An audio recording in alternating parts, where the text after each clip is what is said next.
Hello guys, welcome back to my channel. This is Preeti and in this series today we will see C++ versus Java.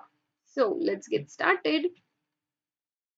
C++ is a platform dependent language and Java is a platform independent language.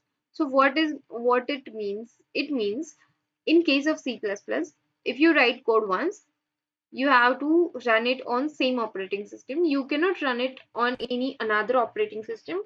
For that you have to make some changes, but in case of Java you can write code once and run it anywhere.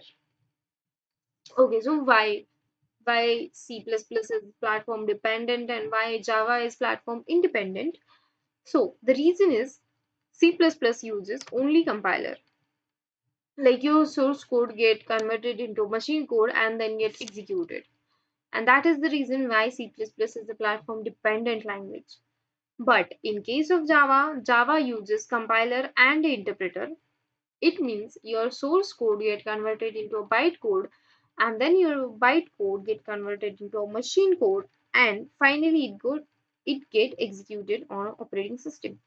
And this is the reason Java is a platform dependent language. C++ is a combination of OOP, it means object oriented programming style, and a procedural type of programming. Java only supports object oriented programming. C++ was designed as a system programming and it was an extension of the C programming language.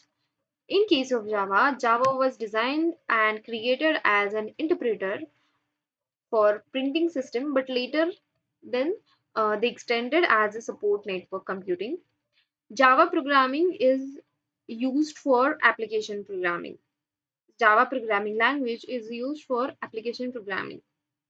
C++ supports pointers. You can use pointer, you can write you can write pointers if you're using C++ programming. But in case of Java, Java has restricted pointer support because of some security reasons. You cannot use pointers in Java. Memory management, in case of C++, you have to, as a developer or as a user, you're the one who is responsible for the whole memory management. You need to manage total memory of your application, but Java offers JVM and JVM manages whole memory without any uh, user intervention. It means as a developer, no need to worry about the memory management. Java or JVM will do it for you. C++ supports multiple inheritance and Java doesn't support multiple inheritance through the classes. If you're using classes for the multiple inheritance, no, this thing is not allowed, but you can achieve the same thing using interface. This is new topic which is introduced in Java, which we will discuss in my further videos. So C++ doesn't have any built-in support for threads, where Java supports multi-threading. So that's it for today, guys. Thanks for watching. If you like a video, please hit like button, share it and subscribe to my channel. Thanks for watching. Keep learning, keep growing.